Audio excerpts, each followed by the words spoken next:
Today is the International Day of Peace, and it's a good moment to turn inward and see where peace has already been present in us and where we've blocked it without even knowing. Because we live in a time that glorifies chaos, right? We celebrate the highs and the crisis and the drama, and our nervous system somehow feels more alive in drama than in calm. But here's a truth that often gets lost.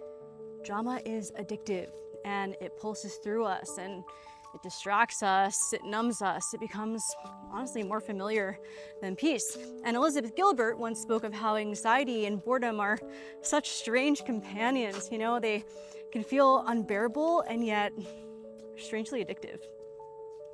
We would rather have noise and movement, conflict, honestly, anything than sit in the possibility of peace, right?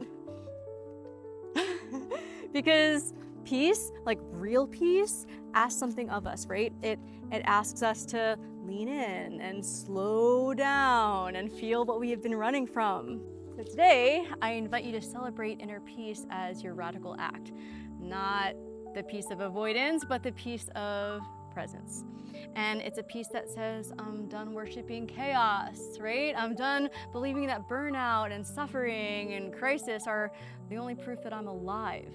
Because here's what I know. When you stop feeding the addiction to drama, like when you stop creating crises just so that you feel something, you discover that there's a deeper pulse underneath.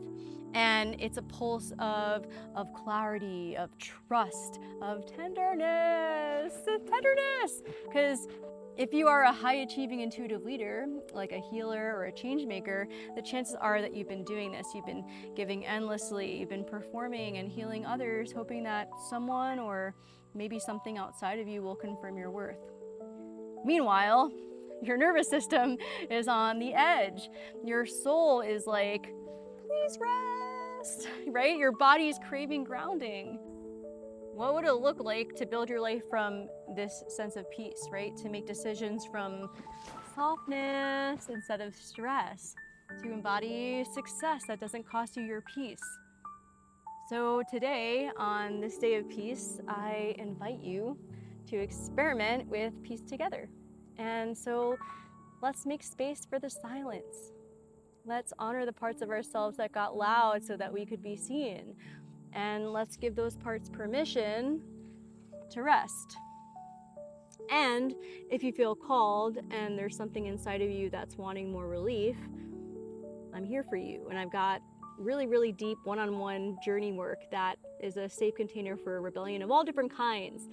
More like the rebellion against the myth that you have to suffer for your art or that sacrifice equals value. And what it's about is it's about reclaiming your peace, aligning your life with your soul, and transforming from the inside out. Because peace isn't just the absence of chaos, it's actually your birthright.